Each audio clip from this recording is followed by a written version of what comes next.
A very special good evening to all of you present here. आप सभी दोस्तों का स्वागत है विकास सर के इस क्लास में और exam card live YouTube channel पर। दोस्तों आज हम बात करेंगे 29 और 30 जनवरी के जितने भी महत्वपूर्ण करंट अफेयर के क्वेश्चन हैं आपके एग्जाम के पॉइंट ऑफ व्यू से उसको हम डिस्कस करेंगे। चाहे आप किसी भी एग्जाम की तैयारी कर रहे हो, चाहे आप एसएससी की कर रहे हो, बैंक की कर रहे हो, रेलवे की कर रहे हो, स्टेट एग्जाम की हो या फिर डिफेंस की हो, किसी भी एग्जाम की हो, आपके लिए बहुत ही इंपॉर्टेंट है करंट अफेयर। करंट अफेयर एक ऐसा सेक्शन है जहाँ पे आप 100% स्कोर कर सकते हो अगर आप रेगुलर हैं क्लास में तो। और साथ में इस करंट अफेयर के साथ में अन्य जो स्टैटिक जीके का क्वेश्चन बनता है उसे भी आप बिल्कुल करेक्ट कर सकते हो, यानी कि कह सकते हैं आपके एग्जाम में 8 से 10 मार्क्स जो है 10 क्वेश्चन जो है करंट अफेयर प्लस स्टैटिक से रिलेटेड होगा और उसको आप डेफिनेटली करेक्ट कर सकते हो।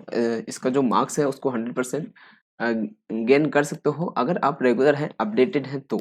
ठीक है, तो करंट अफेयर बहुत ही इंपॉर्टेंट सेक्शन है। आप सभी दोस्तों से रिक्वेस्ट है डेली क्लास में आया करें। साथ ही अगर आप लाइव नहीं देख सकते तो आप किसी वजह से लाइव नहीं देख पा रहे, क्लास दे पा रहे हैं तो आप रिकॉर्डेड देख सकते, रात में देख सकते, जब आपको टाइम मिले तब देख सकते हैं। तो चलिए इसी के साथ जो है आज के क्लास को स्टार्ट करते हैं। और जितने भी दोस्त नए हैं चैनल पे वो सभी लोग चैनल को सब्सक्राइब कर दें, वीडियो को लाइक कर देना और अपने दोस्तों से शेयर भी कर देना। उससे पहले आप सभी से रिक्वेस्ट है, आपको एक अपडेट बता दें, एग्जाम कार्ड की तरफ से आपके लॉन्च किया गया ये 6 बुक का कॉम्बो लॉन्च किया गया है, जिसमें ये बुक है इकोनॉमिक का हो गया, पॉलिटी का हो गया, science and technology, history, science and geography and environment. ये 6 बुक का कॉम्बो है। आप किसी भी दूसरे बुक की हेल्प से करेंगे तो आपको 6-8 मंथ लग सकता है जीके पोर्शन को कवर करने में, तैयार करने में, बट इस बुक की मदद से आप 1 से 2 महीने में आप अच्छे से तैयारी कर सकते हैं। इसीलिए इसका नाम दिया गया है रैपिड सीरीज। रैपिड सीरीज का मतलब आप बहुत कम टाइम में कंसाइज वे में अच्छे से तैयारी कर सकते हैं सभी सब्जेक्ट जीके के जितने भी टॉपिक हैं, सब्जेक्ट हैं उसको। तो आप चाहे तो इसको बाय कर सकते हैं अगर आपको लगता है। जरूरी नहीं है कि आप ये 6 बुक का खरीदें, आपकी मर्जी है, 1 बुक, 2 बुक, 3 बुक, 4 बुक, जितने भी आप बाई करना चाहते हैं बाई कर सकते हैं। बाई करने के लिए हमारे वेबसाइट एग्जाम का .in पर विजिट करें। साथ ही आप अगर हमारे कोड यूज करेंगे विकास 10 का तो आपको 10% का डिस्काउंट मिल जाएगा। अभी जो है दोस्तों 45% का डिस्काउंट चल रहा है, 10% का और मिल जाएगा आपको, टोटल 55% का डिस्काउंट मिल जाएगा। तो बहुत अच्छा मौका है आपके पास ये बुक खरीदने का, बाई कर सकते हैं। बहुत अच्छा बेहतरीन क्वालिटी का ये बुक बनाया गया है, आपके एग्जाम के पॉइंट ऑफ व्यू से बनाया गया, एकदम कंसाइज वे में। एमसीक्यूज दिया गया, प्रैक्टिस सेट दिया गया, बहुत सारी चीजें इसमें दिया गया है। आप अगर एक बार इसको बाई करेंगे तो अगर एक बुक भी आप बाई करेंगे ना तो आप जरूर सारा का सारा बुक फिर नेक्स्ट में बाई करेंगे। तो चलिए आज के सेशन को स्टार्ट करते हैं। आज का पहला प्रश्न ये रहा आपके सामने। मैं जरा पेन का कलर चेंज कर दूं और सभी दोस्तों से रिक्वेस्ट है वीडियो को लाइक कर देना और अगर किसी ग्रुप वगैरह में जुड़े हो तो उसको शेयर कर देना। पहला क्वेश्चन है, हाल ही में अमेरिकी राष्ट्रपति कौन है? Joe Biden. उपराष्ट्रपति कौन है? कमला हैरिस ने जूली टर्नर, अमेरिकी राष्ट्रपति जिनका नाम है जो बाइडेन ने जूली टर्नर को किस देश में मानवाधिकारों के लिए विशेष राजदूत के रूप में नामित किया है? अमेरिका के जो राष्ट्रपति हैं जो बाइडेन, उन्होंने जूली टर्नर को किस देश में मानवाधिकारों के लिए विशेष राजदूत के रूप में नियुक्त किया है? किस देश में? ऑप्शन ए है चाइना में किया है, ऑप्शन बी है उत्तर कोरिया में किया है, ऑप्शन सी है इंडिया में किया है या फिर ऑप्शन डी सिंगापुर में किया है। तो राइट जो आंसर होगा ऑप्शन नंबर बी इसका करेक्ट आंसर हो जाएगा, उत्तर कोरिया। उत्तर कोरिया में दोस्तों जूली टर्नर को अमेरिकी राष्ट्रपति जो बाइडेन ने मानवाधिकार के लिए विशेष राजदूत के रूप में नियुक्त किया है। ठीक है, उत्तर कोरिया की जो दोस्तों करेंसी है ना, क्या है? वॉन। कई बार एग्जाम में पूछा गया है कि कोरिया की या उत्तर कोरिया की जो करेंसी है उसको बताया क्या करेंसी है, तो वॉन इसका करेंसी है। उत्तर कोरिया करेक्ट आंसर है। अमेरिकी राष्ट्रपति जो बाइडेन ने जूली टर्नर को उत्तर कोरिया में मानवाधिकारों के लिए विशेष राजदूत के रूप में नामित किया है। यह पद 2017 से खाली था। यह जो पद है उत्तर कोरिया में मानवाधिकारों के जो विशेष राजदूत का पद था दोस्तों, वो कब से खाली था? 2017 से था और अभी इसको 2023 कह सकते हैं। अब 2023 में फिल किया गया है। नाम क्या है? जूली टर्नर। तो ये क्वेश्चन इंपोर्टेंट बन जाता है क्योंकि लॉन्ग टाइम से 2017 से 2023 6 साल का एक पीरियड है, 6 साल का गैप है जिसमें जब तक ये खाली रहा था, तो ये क्वेश्चन इंपोर्टेंट बनता है, आपसे पूछा जा सकता है, तो इसको आप स्टार मार्क करेंगे। ठीक है, वह एक लंबे समय तक राजनयिक थी और वर्तमान में राज्य विभाग में लोकतंत्र, मानवाधिकार और श्रम ब्यूरो में पूर्वी एशिया और प्रशांत कार्यालय में निदेशक है। वह पहले उत्तर कोरियाई मानवाधिकारों पर राजदूत के कार्यालय में विशेष सहायक के रूप में काम कर चुके हैं। जूली टर्नर जो है ऑलरेडी उत्तर कोरियाई मानवाधिकारों पर राजदूत के कार्यालय में, यानी कि राजदूत जो है, उच्चायुक्त जो है, उसके ऑफिस में विशेष सहायक के रूप में कार्य कर चुकी हैं। उत्तर कोरिया की कैपिटल प्योंगयांग है और मुद्रा जो है वॉन, उत्तर कोरिया की मुद्रा क्या है? वॉन। नेक्स्ट क्वेश्चन है दूसरा प्रश्न, हाल ही में किस शहर में संघाई सहयोग संगठन SCO फिल्म महोत्सव का आयोजन राष्ट्रीय फिल्म विकास निगम के माध्यम से सूचना और प्रसारण मंत्रालय द्वारा किया गया है? हाल ही में SCO की जो फिल्म महोत्सव है, फिल्म फेस्टिवल है, उसका आयोजन किस शहर में किया गया है? किसके हेल्प से? तो राष्ट्रीय फिल्म विकास निगम के माध्यम से और सूचना और प्रसारण मंत्रालय द्वारा किया गया है। ऑप्शन ए है मुंबई में किया गया था, दिल्ली में किया गया था, नागपुर में किया गया था या फिर कोलकाता में किया गया। तो राइट जो आंसर है ऑप्शन नंबर ए इसका करेक्ट आंसर है मुंबई में। मुंबई में SCO संघाई सहयोग संगठन फिल्म फेस्टिवल का आयोजन राष्ट्रीय फिल्म विकास निगम के माध्यम से सूचना और प्रसारण मंत्रालय के द्वारा किया गया है। ठीक, ऑप्शन ए इसका राइट आंसर हो जाएगा मुंबई में। मुंबई इसका करेक्ट आंसर है। संघाई सहयोग संगठन SCO फिल्म फेस्टिवल का आयोजन मुंबई में राष्ट्रीय फिल्म विकास निगम के माध्यम से सूचना और प्रसारण मंत्रालय द्वारा किया गया है। इसका आयोजन SCO में भारत की अध्यक्षता के दौरान हो रहा है। इसका आयोजन जो है SCO संघाई सहयोग संगठन में भारत की अध्यक्षता के दौरान किया गया था। SCO फिल्म फेस्टिवल में SCO देशों की कुल 57 फिल्मों का प्रदर्शित किया जाएगा। SCO संघाई सहयोग संगठन में जितने भी कंट्री हैं उसके उन कंट्री से टोटल 57 कंट्रियों को इसमें प्रदर्शित किया गया है। तो याद रखना कितने फिल्मों को इसमें शो किया गया है, तो 57 इसका राइट आंसर होगा। ये भी एक क्वेश्चन बनता है कि संघाई SCO या फिर संघाई सहयोग संगठन फिल्म महोत्सव में SCO देशों की कुल कितनी फिल्मों का प्रदर्शन किया गया है या जाएगा, तो टोटल कितने फिल्म है? 57 फिल्म्स हैं। याद रहेगा क्या? एक बार हाँ कि ना बताओ।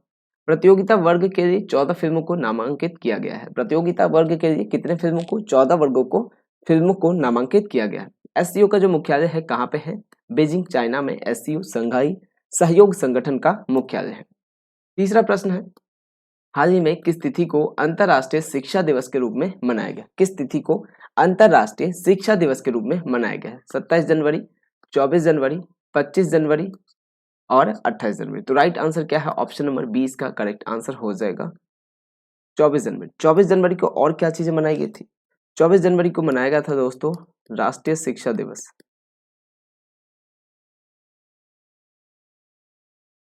या फिर राष्ट्रीय बालिका दिवस भी मनाया गया था। 24 जनवरी को क्या मनाया गया था? उत्तर प्रदेश स्थापना दिवस, स्थापना दिवस। ये कब से मनाया जा रहा है? 2018 से मनाया जा रहा है। उस समय उत्तर प्रदेश के राज्यपाल कौन थे? राम नाईक। कल ही पढ़ा था ना हमने, राम नाईक या फिर राम नाईक। ठीक है, तो ऑप्शन ए इसका राइट आंसर हो जाएगा 24 जनवरी। विश्व स्तर पर शिक्षा के बारे में जागरूकता फैलाने और शिक्षा को सभी के लिए सुलभ बनाने, इजी बनाने के लिए हर साल जनवरी में अंतर्राष्ट्रीय शिक्षा दिवस मनाया जाता है। इसकी घोषणा संयुक्त राष्ट्र महासभा द्वारा 3 दिसंबर 2018 को एक प्रस्ताव के माध्यम से की गई थी और 2018 से ही उत्तर प्रदेश स्थापना दिवस भी मनाया जाता है। कब मनाया जाता है? 24 जनवरी को प्रत्येक वर्ष मनाया जाता है 2018 से। उस समय उत्तर प्रदेश के राज्यपाल कौन थे? राम नाईक। उन्हीं ने इस उत्तर प्रदेश स्थापना दिवस को मनाने का शुरुआत किया था। नाइजीरिया और अन्य 58 सदस्य देशों ने इस संकल्प का सहलेखन किया। 2023 की जो अंतर्राष्ट्रीय शिक्षा दिवस है उसकी थीम क्या है? To invest in people prioritize education. To invest in people prioritize education. To invest in people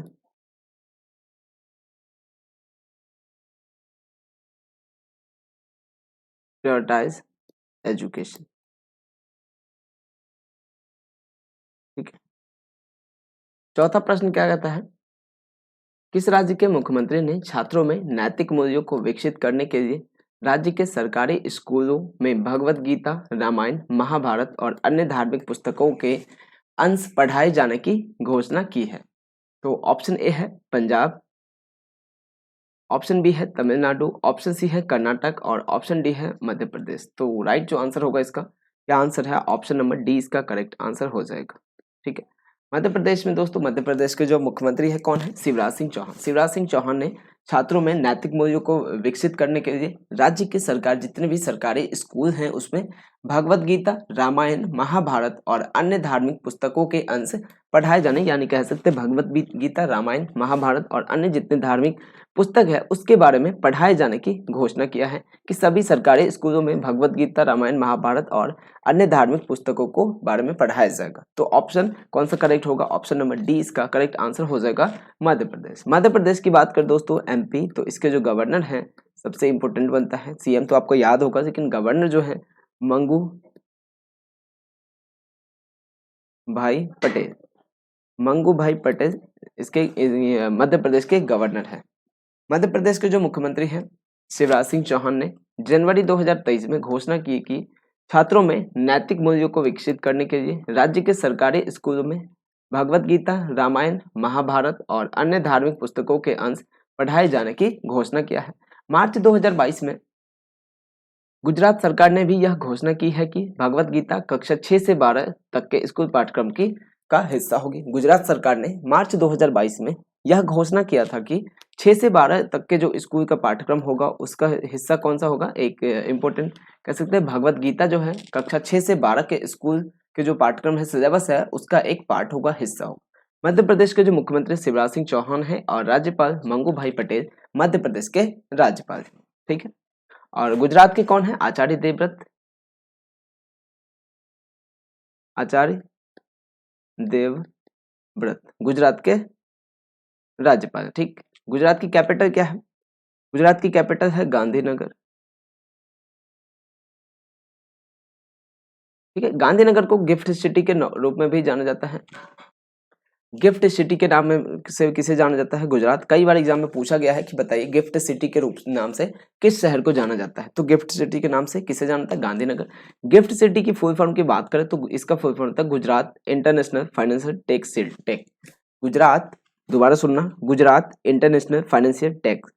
ठीक है, और आगे सिटी तो इसका फुल फॉर्म हो जाता है ये गिफ्ट सिटी का। ठीक, याद रखना, पूछा जा सकता है।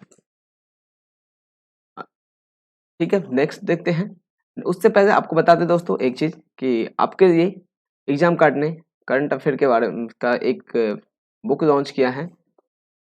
ये करंट अफेयर है, महाअभ्यास का नाम दिया गया है इसको। इसमें लास्ट के 6 मंथ के करंट अफेयर को कवर किया गया। ठीक, चाहे वो किस रूप में है, 3600 क्वेश्चन जो है इंपॉर्टेंट टॉपिक वाइज एमसीक्यूज है और 2500 प्लस वन लाइनर क्वेश्चन है। बहुत क्वेश्चन होते हैं 600, यानी कि टोटल कितना हो जाएगा 6100 प्लस क्वेश्चन हो जाएगा और 6 महीने का बहुत ज्यादा क्वेश्चन है। इससे बाहर किसी भी एग्जाम में नहीं आएगा, चाहे आप किसी भी एग्जाम की तैयारी कर रहे हो, चाहे स्टेट पीसीएस की भी क्यों नहीं किया, अदर देन यूपीएससी। यूपीएससी को छोड़ करके आप किसी भी एग्जाम की तैयारी कर रहे हो तो उसके लिए बेस्ट किताब है, इससे ज्यादा नहीं है, नहीं पूछेगा। और जो अभी जो ट्रेंड चल रहा है यही पूछा जाता है कि लास्ट के 6 मंथ। पहले था कि एसएससी जो है 1 साल से ज्यादा भी पूछ लेती है, लेकिन अभी इस बार जो जीडी का एग्जाम हुआ ना उसमें रिसेंट के पूछा गया, लास्ट के कह सकते हैं लास्ट के 3 से 6 मंथ के बाद का क्वेश्चन ही पूछा गया है। तो चांसेस है अभी जो आने वाला एग्जाम है एसएससी का ही बात करें तो सीएचएसएल का हो, सीएचएसएल का है, फिर एमटीएस का होगा, तो दोनों ही एग्जाम के लिए बहुत ही इंपॉर्टेंट है। साथ ही अगर आप किसी भी स्टेट एग्जाम की तैयारी करें, चाहे स्टेट के पीसीएस की ही तैयारी क्यों नहीं कर रहे हो, उसके लिए भी करंट अफेयर का जो बुक है महाअभ्यास नाम दिया गया है, ये भी बहुत इंपॉर्टेंट। इसमें लास्ट के 6 महीने की जितने भी करंट अफेयर हैं उसको डिस्कस किया गया है, अच्छे से मतलब बताया गया है। इसमें एमसीक्यूज हुआ वो भी टॉपिक वाइज, और उसके साथ ही वन लाइनर्स भी बताया गया है। तो इससे बेहतरीन किताब आपके लिए नहीं हो सकता, और प्राइस बहुत ही कम रखा गया है, ओनली 99 रुपीज रखा गया है प्राइस। तो आप अपने कैरियर बनाने के लिए 8 से 10 नंबर लाने के लिए आप 99 रुपीज तो पे कर ही सकते हो। ना जाने आपने इतने रुपए तो कहीं किस चीज में खर्च कर दिया होगा, आपको पता भी नहीं होगा, लेकिन आपका कैरियर बनाने के में इस बुक का बहुत योगदान रहेगा। अगर आप करंट अफेयर सेक्शन की बात करें तो करंट अफेयर सेक्शन में इस बुक से बाहर नहीं आएगा, ये मेरा गारंटी है।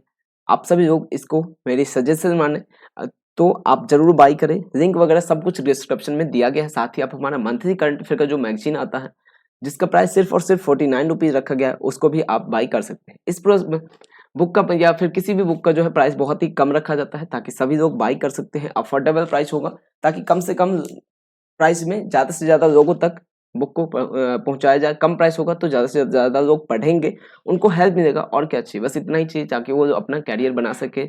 जो भी उनका मनपसंद ड्रीम जॉब है, जिस भी सेक्शन में, चाहे गवर्नमेंट के किसी भी सेक्शन में हो, तो उनको हेल्प मिलेगा जरूर इस बुक से। अगर आप मेरी सजेशन माने, अगर मुझे मानते हैं, तो मैं रिकमेंड करूंगा कि आप इस बुक को बाय जरूर करें। आपको इस बुक से बहुत हेल्प मिलने वाला है, क्योंकि इससे बाहर करंट अफेयर नहीं आने वाला है, इसी बुक्स में जरूर फंसेगा। ठीक है, तो आइए स्टार्ट, देखते हैं नेक्स्ट क्वेश्चन। चॉइस आपकी है, कोई जोर जबरदस्ती नहीं है, चॉइस आपकी है। आपको लगता है नीड है तो आप बुक बाय कर सकते हैं, अदरवाइज कोई दिक्कत नहीं है, आपके ऊपर है। आप पांचवा क्वेश्चन क्या कहते हैं, देखते हैं क्वेश्चन। आइए, हाल ही में जाने माने कर्नाटक संगीतकार वेदी वेदिनेजी सुब्रमण्य भगवतार की स्मृति में स्थापित संगीत भूषण पुरस्कार किसे दिया गया। हाल ही में जो जाने माने कर्नाटक संगीतकार हैं, कर्नाटक के संगीतकार हैं, किनका क्या नाम है, वेदी नेजी सुब्रमण्य भगवतार की स्मृति में एक पुरस्कार स्थापित किया गया था, जिसका नाम क्या है, संगीत भूषण पुरस्कार। तो यह जो संगीत भूषण पुरस्कार 2023 का किसे दिया गया है, ये आपसे पूछ रहा है। वंदना भाटिया को दिया गया है, आर विष्णु प्रसाद को दिया गया है, वी सुरेंद्रन को दिया गया है, और ऑप्शन डी है पुनीत माथुर को दिया गया है। तो राइट आंसर क्या है इसका, ऑप्शन नंबर सी इसका करेक्ट आंसर हो जाएगा, वी सुरेंद्रन। ठीक है, संगीत भूषण पुरस्कार 2023 किसे दिया गया है, वी सुरेंद्रन को दिया गया है। वर्ष 2021, 2022 और 2023 के लिए जाने माने कर्नाटक संगीतकार वेदिनेजी सुब्रमण्य भगवतार की स्मृति में स्थापित संगीत भूषण पुरस्कार जनवरी 2023 में दिया गया है। 2023 वर्ष का पुरस्कार मृदंगम उस्ताद तिरुवनंतपुरम वी सुरेंद्रन को दिया गया है, या फिर वी सुरेंद्रन ने जीता है।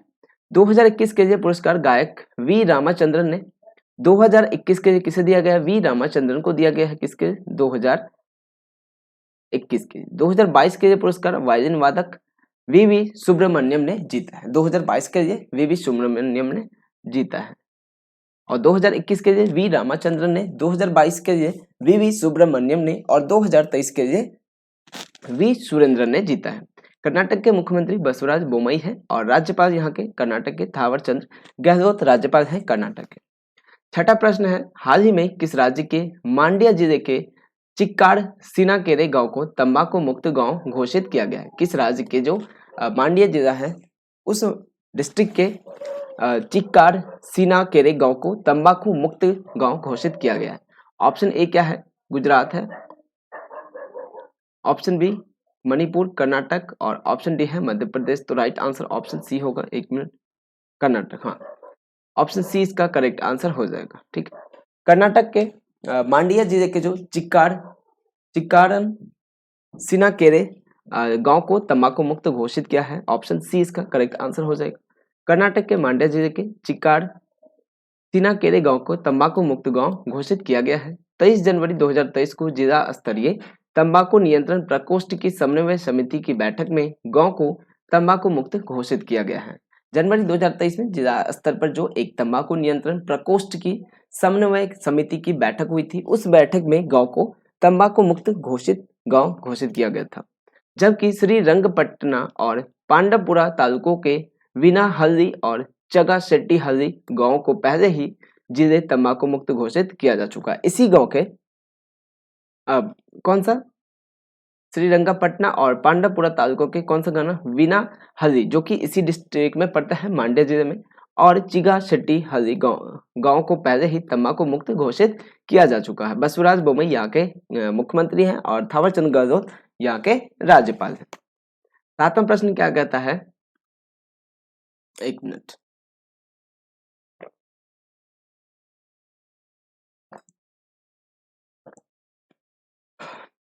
हाल ही में अखिल भारतीय फुटबॉल महासंघ ने किस राज्य को सुपर कप 2023 के मेजबान के रूप में घोषित किया है। मतलब कि सुपर कप 2023 का जो आयोजन होगा किस राज्य में किया जाएगा, ये आपसे पूछा जा रहा है। गुजरात में किया जाएगा, मणिपुर में किया जाएगा, कर्नाटक में किया जाएगा, या फिर केरला में किया जाएगा। तो किस राज्य में किया जाएगा,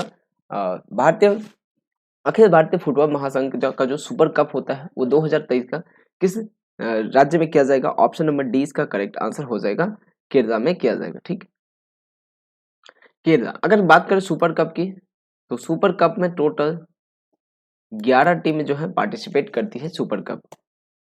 अखिल भारतीय फुटबॉल महासंघ AIFF ने केरल को सुपर कप 2023 के मेजबान के रूप में घोषित किया, और जो कि 8 से 25 अप्रैल 2023 तक आयोजित किया जाएगा। फुटबॉल का जो कप है सुपर कप, वो कब से कब तक आयोजित किया? 8 से 25 अप्रैल 2023 तक। कहाँ पे आयोजित किया जाएगा? केरल में आयोजित किया जाएगा। मैच कोच्चि में किया जाएगा, कोझिकोड में किया जाएगा और तिरुवनंतपुरम के 3 शहरों में से 2 में आयोजित किया जाएगा। ये 3 शहर है जिसमें अभी सेलेक्ट किया गया है, कोच्चि, कोझिकोड और तब तिरुवनंतपुरम।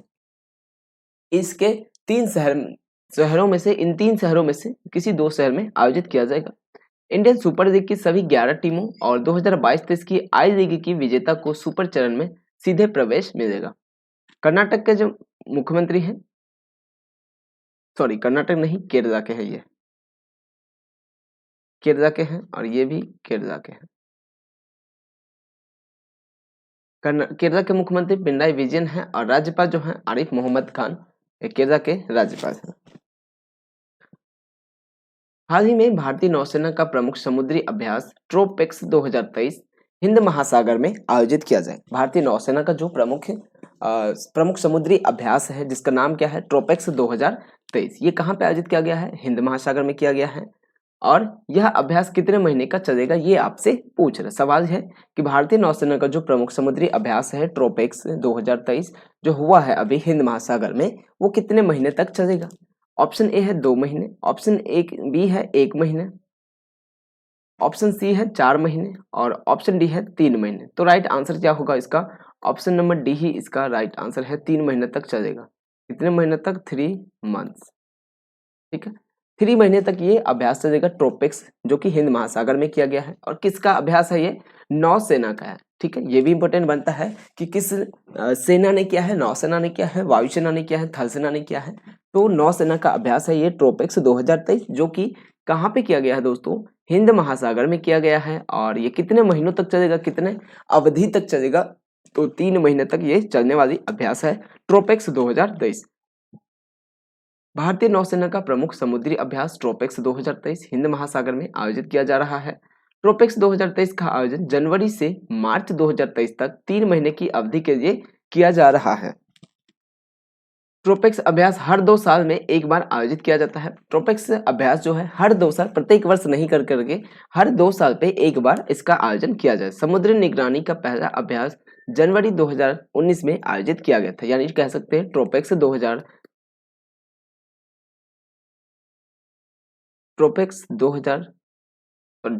अभ्यास का जो आयोजन है पहली बार कब किया गया था? 2019 में किया गया था। इसे भारतीय नौसेना का सबसे बड़ा युद्ध खेल भी कहा जाता है। भारतीय नौसेना का प्रमुख कौन है? एडमिरल आर हरिकुमार भारतीय नौसेना का प्रमुख है। 9वां प्रश्न है, हाल ही में मैक्सिकन लियोपेल्डो रॉबर्टो गार्सिया पेलाज बेनिटेज, नाम बहुत छोटा सा है आपको लग रहा होगा, बट कोई बात नहीं, आप इसमें से छोटा सा नाम ढूंढ लो कोई सा। जैसे आप कह सकते हैं कि रॉबर्टो गार्सिया, आप छोटा सा ढूंढ लो रॉबर्टो गार्सिया या फिर गार्सिया पेलाज। आपको जब भी एग्जाम में ये नाम दिखे आपको गार्सिया पेलाज याद रखना, गार्सिया पेलाज, इतना ही, उतना बड़ा नाम मत रखना याद कि लियोपेल्डो रॉबर्टो गार्सिया पेलाज बेनिटेज। इतना बड़ा नाम याद रखने की बजाय आप इतना छोटा सा नाम रखो, गार्सिया पेलाज। कोड याद रखो इसका कि गार्सिया पेलाज, जहां भी नाम दिखे आपको समझ में आ जाना चाहिए। जिन्हें अन्य किस नाम से जाना जाता है? पोलो के नाम से जाना जाता है। ये भी पूछा जा सकता है कि ये जो है गार्सिया पेलाज, इनको अन्य किस नाम से जाना जाता है? तो पोलो के नाम से जाना जाता है। ठीक, तो गार्सिया पेलाज जिन्हें पोलो के नाम से जाना जाता है का निधन हो गया है। वह किस क्षेत्र से संबंधित? पहले तो किस कंट्री से है? मैक्सिको से है। नाम क्या है? गार्सिया पेलाज, आपको शॉर्ट में याद रखना है। जिन्हें अन्य किस नाम से जाना जाता है? पोलो के नाम से जाना जाता है। और वह किस क्षेत्र से संबंधित है? ऑप्शन ए है कॉमेडियन, ऑप्शन बी है सिंगिंग, ऑप्शन सी है डांस, ऑप्शन डी है अभिनेता। तो राइट आंसर है ऑप्शन नंबर ए, इसका करेक्ट आंसर है अभिनेता, सॉरी कॉमेडियन। तो गार्सिया पेलाज जो है जिन्हें अन्य पोलो के नाम से जाना जाता है, वो कहाँ से है? मैक्सिको से है। और किस फील्ड से हैं? तो कॉमेडियन, यानी कि कॉमेडी करते हैं। ऑप्शन ए इसका राइट आंसर हो। तो आप देख सकते हैं करंट अफेयर कितना आप समझ रहे हो इसको इजी। तो आप याद रखें दोस्तों, इजी नहीं है ये, बहुत मुश्किल है। मगर आप तभी इजी लगेगा जब आप रेगुलर रहेंगे। रेगुलर रहेंगे तो आप करंट अफेयर एक ऐसा सेक्शन भी है जहां पे कह सकते हैं कि 100% आप स्कोर कर सकते हैं। अगर हम बात करें जीके का दोस्तों, जीके आप कितना भी पढ़ लोगे ना, आपको जीके एग्जाम हॉल में कम ही लगेगा। आप मुझे कमेंट करके खुद बताइए, क्या आज तक किसी भी एग्जाम में ऐसा लगा है कि आपने जो जीके पढ़ के गया है और वो सफिशियंट हुआ? टॉपिक तो वही रहेंगे, हिस्ट्री ज्योग्राफी पॉलिटी जो दिया गया है, हिस्ट्री ज्योग्राफी पॉलिटी जो दिया गया है, जो सब्जेक्ट है, टॉपिक है इसका जीके का। लेकिन आप किसी भी बुक से पढ़ लो, कितना भी पढ़ लो, लेकिन वो आपके लिए क्या कम ही पड़ जाता है। लेकिन करंट अफेयर सेक्शन ऐसा है दोस्तों, अगर आप रेगुलर होते हैं, अप टू डेट होते हैं, तो डेफिनेटली आप 100% मार्क कर सकते हैं, स्कोर गेन कर सकते हैं। साथ ही इससे रिलेटेड जो स्टैटिक जीके पूछता है, उस सेक्शन को भी आप अच्छे मार्क्स ला सकते हैं। तो करंट अफेयर में आप रेगुलर रहिए, जब भी आपको टाइम मिले आप करंट अफेयर को देखना ना भूलें, रेगुलर रहना बिल्कुल ना भूलें। कुछ भी हो जाए, दुनिया इधर की उधर हो जाए, लेकिन आपका करंट अफेयर का क्लास मिस नहीं होना चाहिए। अगर आप मेरी बात मानते हो, मुझे अपना आइडिया मानते हो, अपने टीचर मानते हो, गुरु मानते हो, एजुकेटर मानते हो, जो भी मानते हो, अपना भाई मानते हो, दोस्त मानते हो, कुछ भी मानते हो, आपको मेरा सजेशन मानना चाहिए कि आपको करंट अफेयर के क्लास में रेगुलर होना जरूरी है। अगर आपको सजेशन चाहिए जल्दी तो, नहीं तो फिर वही बात आज भी कर रहे हैं। कुछ लोग होंगे जो अगले साल करेंगे, कुछ लोग होंगे जो उसके अगले साल करेंगे, वो बस करते रहेंगे। और दूसरे जो होंगे जो रेगुलर रहेंगे सभी सब्जेक्ट के साथ, सिर्फ करंट अफेयर ही सिलेक्शन नहीं दिलाएगा, और भी सब्जेक्ट को आपको करना पड़ेगा। लेकिन जो करंट अफेयर को भी साथ साथ लेके चलेगा ना, वो डेफिनेटली उन लोगों से जल्दी सिलेक्शन लेगा जो करंट अफेयर को नहीं पढ़ते हैं। क्योंकि करंट अफेयर आसान नहीं होता है। आप अगर सोच रहे कि आसान है करंट अफेयर, इतना भी आसान नहीं है। लेकिन अगर आप रेगुलर हैं तो बिल्कुल आपके लिए बहुत आसान है, सब ही सब्जेक्ट से आसान होगा। तो सभी लोगों से रिक्वेस्ट है, मेरे जितने भी प्यारे दोस्त यहाँ पे देख रहे हैं क्लास, या देखते हैं बाद में रिकॉर्डेड क्लास देखते हैं, उन सभी दोस्तों से मेरा रिक्वेस्ट है कि करंट अफेयर की क्लास को मिस नहीं करें, जरूर देखें। आपके लिए बहुत ही महत्वपूर्ण है करंट अफेयर की क्लास। तो चलिए देख सकते हैं, ये जो ऑप्शन था कौन सा कॉमेडियन था, हाल ही में जो मैक्सिकन है, मैक्सिको के हैं कौन, गर्सिया पेरेज। आपको सिर्फ इतना याद रखना है, गर्सिया पेरेज। गर्सिया पेरेज है, जिनको किस नाम से जाना जाता है, अन्य नाम इनका क्या है, पोलो पोलो है, दूसरा नाम है। तो निधन हो गया, वो किस क्षेत्र से है, फील्ड से है, तो कॉमेडियन थे। ठीक, मैक्सिकन कॉमेडियन रियो पेल्डो रोबर्टो गार्सिया पेरेज। आपको सिर्फ इतना याद रखना है, गार्सिया पेरेज। ठीक, गार्सिया पेरेज बेनिटेज, जिन्हें अन्य पोलो पोलो के नाम से रूप से भी जाना जाता है, या फिर अन्य नाम पोलो पोलो ही इनका नाम है, को जनवरी 2023 में निधन हो गया है। उनका जब 1944 में लियोन गुआनाजू आतो में हुआ था, और उन्हें स्टैंड अप कॉमेडी शैली का जनक माना जाता है। स्टैंड अप कॉमेडी शैली का जनक के रूप में किन्हें जाना जाता है, गार्सिया पेरेज को माना जाता है। ठीक, पूरा नाम इतना था, यहाँ से यहाँ तक नाम था, हमने छोटा कर दिया, इतना बड़ा नाम कर दिया। ठीक, उन्हें 1990 में, 90 के दशक में कौन गण नामक एक कार्यक्रम की मेजबान की थी। उनकी सबसे हालिया फिल्म भूमिका क्रोनिक्स चिरंगस में थी, जो 2009 में रिलीज हुई थी। उनकी जो रिसेंटली कह सकते हैं, हालांकि आपको दिख रहा होगा 2009 में हुआ था, अभी 2023 है, तो वो फिर भी उनके हिसाब से देखें उनके बुक के फिल्म वगैरह के हिसाब से देखें, तो उनका जो रिसेंटली फिल्म था, कौन सा था, उन्होंने जो रोल किया था क्रोनिक्स चिरंगस में किया था, जो कि 2009 में रिलीज हुई थी। नेक्स्ट क्वेश्चन है 10वां प्रश्न, क्या कहता है, हाल ही में किस केंद्रीय मंत्री ने नई दिल्ली में एरो इंडिया 2023 के लिए एम्बेसडरों के गोलमेज सम्मेलन की अध्यक्षता की है। हाल ही में किस केंद्रीय मंत्री ने नई दिल्ली में एरो इंडिया 2023 के लिए एम्बेसडरों के जो गोलमेज सॉरी एम्बेसडरों की जो गोलमेज सम्मेलन हुई थी उसकी अध्यक्षता की है। ऑप्शन ए है राजनाथ सिंह, ऑप्शन बी है धर्मेंद्र प्रधान, ऑप्शन सी है अमित शाह, ऑप्शन डी है नरेंद्र मोदी। तो राजनाथ सिंह इसका करेक्ट आंसर हो जाएगा, ऑप्शन नंबर ए इसका करेक्ट आंसर है, राजनाथ सिंह। राजनाथ सिंह ने एरो इंडिया 2023 के लिए एम्बेसडरों के गोलमेज सम्मेलन की अध्यक्षता की है, ऑप्शन ए इसका राइट आंसर। धर्मेंद्र प्रधान कौन है, शिक्षा मंत्री है। आपको पता है ना, कई बार मैं करा चुका हूँ, शिक्षा मंत्री धर्मेंद्र प्रधान है। अमित शाह कौन है, गृह मंत्री है, याद होगा आपको। और दूसरा इनके पास कौन सा मंत्री है, सहकारिता मंत्री, याद है कि नहीं, ये बताओ एक बार जरा। सहकारिता मंत्री। और नरेंद्र मोदी जी प्रधानमंत्री हैं, साथ ही ये नीति आयोग के अध्यक्ष भी हैं। नीति आयोग का जो अध्यक्ष होता है कौन होता है, पीएम, देश के पीएम होते हैं नीति आयोग के अध्यक्ष। नीति आयोग की स्थापना 2015 में किया गया था। किसके जगह पे किया गया था? प्लानिंग कमीशन के जगह पे किया गया था। ठीक है, याद रहेगा ना ये चीजें, कई बार एग्जाम में पूछा गया है, छोटे मोटे एग्जाम में पूछा गया कि नीति आयोग का स्थापना कब किया गया था? 2015 में किया गया था। या फिर आपसे पूछ दे कि प्लानिंग कमीशन को हटा करके किस आयोग का स्थापना किया गया था या किसकी स्थापना किया गया था? तो नीति आयोग का स्थापना किया गया था। नीति आयोग का फुल फॉर्म होता है दोस्तों national institution for transforming India. National institution for transforming India NITI Aayog का फुल फॉर्म होता है। याद रहेगा क्या? राजनाथ सिंह इसका करेक्ट आंसर है। रक्षा मंत्री राजनाथ सिंह ने जनवरी 2023 में नई दिल्ली में एरो इंडिया 2023 के लिए एम्बेसडरों की जो गोलमेज सम्मेलन हुई थी उसकी अध्यक्षता की है। यह कार्यक्रम रक्षा उत्पाद विभाग, ठीक है, रक्षा उत्पाद विभाग रक्षा मंत्रालय द्वारा आयोजित किया जाएगा। रक्षा उत्पाद विभाग जो है रक्षा मंत्रालय के अधीन कार्य करता है और इसी के द्वारा इसका एरो इंडिया 2023 जो कि कहाँ पे हुआ था? नई दिल्ली में हुआ था। उसका अध्यक्ष अध्यक्षता किया था राजनाथ सिंह ने। 13 से 17 फरवरी 2023 के बीच वायुसेना स्टेशन येलहंका में the runway to a billion opportunities theme के साथ 5 दिवसीय कार्यक्रम आयोजित किया जाएगा। 13 से 17 फरवरी 2023 के बीच में वायुसेना के जो स्टेशन है ये येलहंका में किस क्या थीम के साथ? The runway to a billion opportunities theme के साथ 5 दिवसीय कार्यक्रम आयोजित किया जाएगा। धर्मेंद्र प्रधान शिक्षा मंत्री, अमित शाह गृह मंत्री और सहकारिता मंत्री। याद रहेगा ये चीजें। 11वां प्रश्न क्या कहता है? हाल ही में पहली बार डैश की ऊंट टुकड़ी हाल ही में पहली बार डैश की जो ऊंट टुकड़ी है महिला प्रहरी इनका नाम है और महिला प्रहरी की महिला कर्मी गणतंत्र दिवस 2023 में भाग लिया है। तो ऑप्शन ए है दिल्ली पुलिस की,